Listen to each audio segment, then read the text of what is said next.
Coffee বানাতে পারতো, right? হ্যাঁ যা আমার জন্য এক কাপ কফি বানিয়ে নিয়ে আসো। ভাবি, আমি বানাইনি। তুমি কেন বানাবা? পুরো ছোট মানুষ, আসার পর থেকে দেখছি সব বাসা কাজও করে, তো একটা কফি বানাতে পারবে না? ও কি হাসে না? হাসে?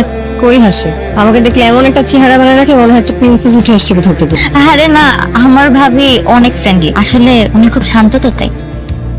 কচি শান্ত। কার জন্য কফি বানাচ্ছো? ভাবির জন্য। কেন, সে নিজে বানাতে পারে না?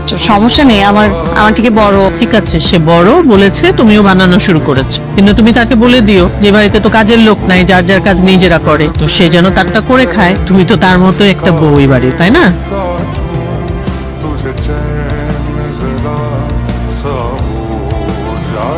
কই হাসি? চেহারা দেখে মনে পুরো বিরক্ত হয়ে আছে। ওই বাড়ির কে? ছোট বউ। আমি? বড় বউ? এক্স্যাক্টলি, আমি এই বাড়ির বড় বউ। আমি যা বলবো তাই হবে।